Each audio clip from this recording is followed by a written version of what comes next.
হে everyone, কি অবস্থা সবার? এই তো দেখতে পাচ্ছেন আমার ফাইয়াদ তার মামার বিয়ের ভেন্যু চুজ করতে যাচ্ছিল। যেহেতু ডিসেম্বর আর জানুয়ারি ওয়েডিং সিজন, আমার ভাইয়েরও বিয়ে জানুয়ারিতেই পড়ছে। প্রথমে আমরা শরীফ ফুড কোর্টে চলে গেছিলাম। সেখানে যে কিছু কথাবার্তা বললাম, তাদের নিয়ম কানুন শুনলাম। আমাদের অনেকটা নিয়ম পছন্দ হয়নি, তাই সেটাকে ইগনোর করে সেখানে যেহেতু মানে পার্ক আছে, তাই সবাই মিলে একটু ঘুরতেছিলাম। ফাইয়ুব তার নানা ভাইয়ের সাথে ঘোরাঘুরি করতেছিল, আর সেখানে আজান দিয়ে দিছিল। মামা নামাজে চলে গেছিল। সেখানে আমি, ফাইয়াদ, তারপর মামা, আমি ভাবিও তারাও ছিল। আমরা ঘুরতেছিলাম। আমাদের এই শরীফ ফুড কোর্টটা খুবই সুন্দর, ঘোরার জন্য বেস্ট একটা প্লেস। আমি নেক্সট এর ডিটেলস একটা ভিডিও করে আপনাদের সাথে শেয়ার করার চেষ্টা করব। ঘুরতে ঘুরতে সেখানে শরীফের একটা শোরুম আছে, তাদের সেই রুমে একটু ঢুকে টুকিটাকি একটু ফাইয়াদের জন্য কেনাকাটা করলাম। এই তো সেখানে একটু আমাদের ঘোরাঘুরি হয়ে গেল।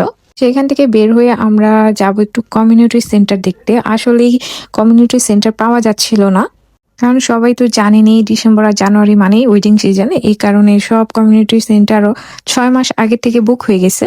দেন আর কি করার, আমি আর ফাহিম চলে গেলাম পরের দিন ধানমন্ডি বুফগুলো চেক করতে। বুফগুলো তো একই অবস্থা, সবগুলো বুক হয়ে গেছিল। যেহেতু ফ্রাইডে এর ব্যাপার, অনেক ভালো ভালো বুফগুলো আমরা পাচ্ছিলাম না আর কি। যে বুফগুলো পাচ্ছিলাম সেগুলো স্পেস আমাদের পছন্দ হচ্ছিল না।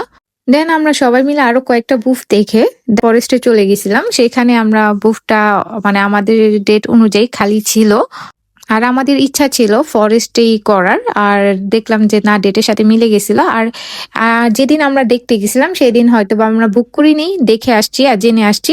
সেই দিনের ভিডিওটা নেওয়া হয়নি। আজকে আমরা যাচ্ছি যে ফাইয়াদকে নিয়ে মানে বুক করতে। ভিডিওতে সবগুলোতেই দেখছেন ফাইয়াদি তার মামার বিয়ের ভেন্যু চুজ করছে। ভাই, তারা কত লাকি, তারা তাদের মামার বিয়েও দেখতেছে, খাইতেছেও, আবার চুজ করেও নিচ্ছে। আর আমরা তো কিছুই দেখিনি। যাই হোক, এই তো আমরা বুফেতে আসলাম, বুক দিলাম। এর আগে আমার কাজিনের বিয়েতে উপরে কিছু কাজ চলতেছিল, তাই আমি পুরোটা ঘুরে ঘুরে একটু দেখতেছিলাম যে কি ডেকোর করছে তারা। দেন সেখানে ভিতরে যে সেই গানের আঙ্কেলটার সাথে দেখা হয়ে গেছে। সে যে কি যে সুন্দর মিউজিক বাজায়, সে আমাদের দেখেও চিনে গেছে, ফাইয়াদকে দেখেও চিনে গেছে। তখন বলতেছিল ফাইয়াদ তো অনেক ছোট ছিল তখন, মাশাল্লাহ 1 বছরের মধ্যে কত বড় হয়ে গেছে। সেখানে ম্যানেজার ভাইয়াটা অনেক ভালো ছিল। তারা রিকোয়েস্ট করতেছিল কিছু খাবার টেস্ট করে যেতে, কারণ এর আগে কিছু খাবারে আমরা একটু কমপ্লেন করছিলাম আর তাদের সেফ চেঞ্জ হয়েছে, তাই আমাদের খাবার না খাইয়ে ছাড়বে না। আর সেখানে আপুগুলো, যত ভাইয়াগুলো ছিল, তাদের বিহেভিয়ারটা খুবই ভালো। দেন আমরা নিচে নেমে দেখি আমাদের জন্য অলরেডি খাবার সার্ভ করে রাখছে।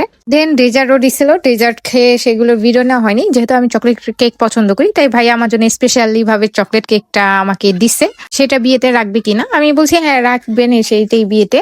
যাই হোক, এই তো হয়ে গেছে আমাদের সব কাজ। এখন আমরা বাসায় চলে যাব। যেতে যেতে দেখি এত সুন্দর একটা অটো ঢাকার মধ্যে। আমি যদি বাইকে না থাকতাম, রিক্সাতে চলে আমি নেমে ওই অটোতে চড়ে বাসায় যেতাম। আমার ভাইয়ের বিয়ের অনুষ্ঠানটা যেন সুন্দর মতো হয়ে যায়। সবাই দোয়া করবেন। আল্লাহ হাফেজ।